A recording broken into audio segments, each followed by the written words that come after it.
পৃথিবীতে সবচেয়ে সহজ চিকিৎসা পদ্ধতি হচ্ছে ক্যান্সারের সবচেয়ে সহজ চিকিৎসা পদ্ধতি ঘরে বসে চিকিৎসা সম্ভব। কিভাবে? এই মেডিকেল সায়েন্সের আদি বাবা হিপোক্রেটিসের ফর্মুলা, তাকে না খাইয়ে রাখো, প্রাকৃতিক জীবন্ত খাবার খাইয়ে বাঁচিয়ে রাখতে পারলে তার শরীর থেকে ক্যান্সারের সকল কোষ রিমুভ হয়ে যাবে। চ্যালেঞ্জ দিচ্ছি, যে কেউ এই চ্যালেঞ্জ গ্রহণ করতে পারে। আর সবচেয়ে কঠিন রোগ বলা হয় বা ধারণা করা হয় বা দেখা যাচ্ছে ক্যান্সার। আর আমি বলি প্রাকৃতিক রীতিনীতি সম্পর্কে আমার যেটুকু এতদিনের জ্ঞান অর্জন, ধর্মীয় বই পড়ে আমি যেটুকু বুঝছি, পরিষ্কার কথা, পৃথিবীতে সবচেয়ে সহজ চিকিৎসা পদ্ধতি হচ্ছে ক্যান্সারের, আর সবচেয়ে কঠিন চিকিৎসা পদ্ধতি হচ্ছে জ্বরের। কি বলেন? এটা কিভাবে? এটা কিভাবে সহজে বুঝাই দিচ্ছি। ক্যান্সার কঠিন রোগ, আসলে এটা রোগ না। ক্যান্সার কোনো রোগই না। ক্যান্সার হচ্ছে শরীরের কিছু কোষের অস্বাভাবিক আচরণ, মানে যে কাজটা তার করার কথা তার বাইরে গিয়ে সে আচরণ করছে, উদ্ভট আচরণ করছে, ফুলে যাচ্ছে, বিকৃতি আকার ধারণ করছে, এটা হচ্ছে ক্যান্সার। কিন্তু ক্যান্সারকে কেন সহজ বলছি? কারণ দেখবে ক্যান্সারই শুধু শেষ কথা না, বলবে ব্লাড ক্যান্সার, বলবে স্টমাক ক্যান্সার, বলবে বোন ক্যান্সার। দ্যাট মিনস আপনার পুরো শরীরের কোন জায়গাটা অস্বাভাবিকত্ব অলরেডি আইডেন্টিফাইড। জ্বর হলে আপনি বুঝতে পারছেন না, বা না ক্যান্সারটাকে ক্যান্সার হলে বোঝা ক্যান্সার হলে ক্যান্সার তো শুধু ক্যান্সার বলছে না, বলছে অমুক অঙ্গটা, অমুক জায়গায়। হ্যাঁ, তার মানে অলরেডি আইডেন্টিফাইড। আচ্ছা সহজে আমি বলি, আপনাকে আমি এভাবে বুঝাই। আমি আপনাকে বললাম যে তুমি অমুক দেশে যেও না, ওই দেশে তোমার জন্য হত্যাকারী অপেক্ষা করছে, তাহলে পুরো দেশটা কিন্তু আপনার জন্য ভয়ঙ্কর। কিন্তু আমি যদি বলি অমুক দেশের অমুক জায়গায় শুধু যেও না, কারণ হত্যাকারীটা ওইখানে আছে, আর লাস্ট পর্যন্ত ব্যাপারটা সহজ হয়ে গেল না। স্পেসিফিক হয়ে গেল। এটা আমি বোঝাতে চাচ্ছি। ক্যান্সারকে আমরা জটিল করে তুলেছি, আসলে ক্যান্সার জটিল না। ক্যান্সার অলরেডি আইডেন্টিফাইড যে শরীরের এই অঙ্গটা ক্ষতিগ্রস্ত। আর যখন চিহ্ন করে ফেলছে যে এই জায়গা ক্ষতিগ্রস্ত, ওইটা ঠিক করে ফেলে। আর জ্বরকে আমি কেন কঠিন রোগ বলছি, কঠিন সমস্যা বলছি? কারণ জ্বরটা মানে শরীরে কোনো না কোনো জায়গায় ক্ষতিকর কিছু ঢুকছে, কোন জায়গায় আনআইডেন্টিফাইড। তাহলে একটা রোগ চিহ্নিত, একটা অচিহ্নিত, কোনটা সহজ? আপনি কমন সেন্স দিয়ে বলেন। অবশ্যই চিহ্নিত। চিহ্নিত হতো ক্যান্সার, তাহলে ক্যান্সার সহজ, জ্বর কঠিন। এবার আসেন ক্যান্সারের চিকিৎসা পদ্ধতি। যদি ক্যান্সার হয়ে যায় কারো, প্রচলিত মেডিকেল সায়েন্সের ভাষায়, তাহলে প্রথম তার চিকিৎসা কি? ওই এই মেডিকেল সায়েন্সের আদি বাবা, দ্যাট মিনস হিপোক্রেটিসের ফর্মুলা, তাকে না খাইয়ে রাখো।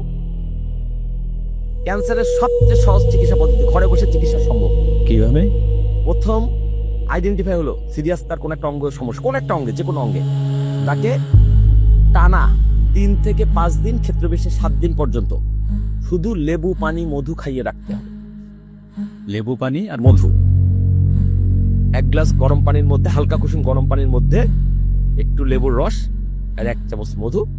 ধরেন আপনি সকালে ঘুম থেকে উঠে পরে সকাল 6টা একবার খেলেন, 1 ঘন্টা পর 7টা একবার খাবেন, 8টা একবার খাবেন, 9টা একবার খাবেন, 10টা, এভাবে সন্ধ্যা সূর্যাস্ত পর্যন্ত যে কয় গ্লাস হলো খেলেন।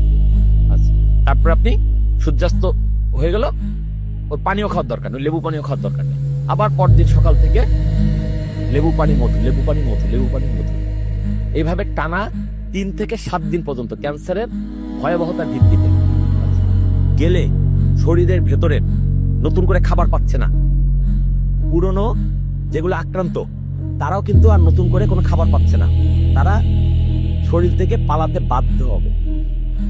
লেবুটা কাজ করবে হচ্ছে ক্লিনজিং এর, পরিষ্কার করার, কোষগুলাকে পরিষ্কার করবে।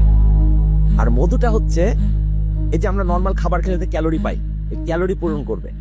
পেট ভরার জন্য আমরা যেগুলো খাই সেই সেটার জায়গায় মধুটা দিয়ে আপনার ওই এনার্জিটা বাঁচিয়ে রাখবে। আমি ব্যাপারটা বোঝাতে পারছি কিনা? তাছাড়া পবিত্র কোরআনে সূরা নাহলে আল্লাহ পাক পরিষ্কার বলে দিয়েছেন, মধুর মধ্যে রয়েছে ব্যাধির প্রতিকার, সকল ব্যাধির প্রতিকার।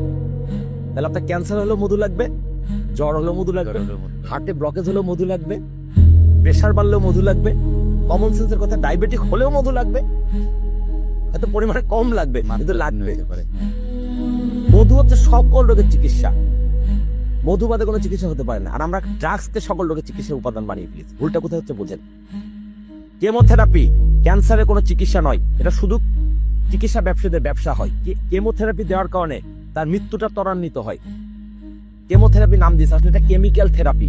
তার মানে শরীরের মধ্যে রক্তে ডাইরেক্ট ইনজেকশনের মাধ্যমে এমন কিছু কেমিক্যাল ঢুকানো হচ্ছে, বলা হচ্ছে এগুলো গিয়ে, এই কেমিক্যাল গুলো গিয়ে তোমার শরীরের যেখানে যেখানে ক্যান্সার আক্রান্ত কোষ আছে ওগুলোকে শেষ করবে।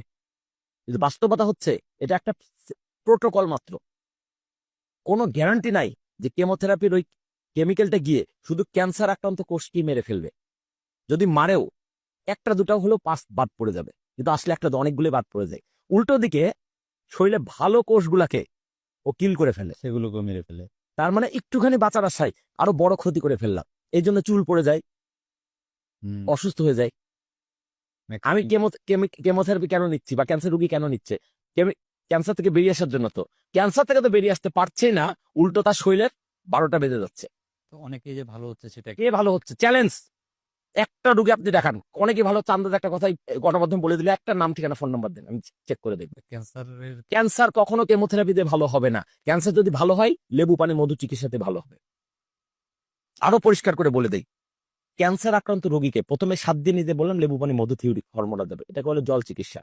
এরপরে তাকে কোনো রান্না করা খাবার খাওয়ানো যাবে না।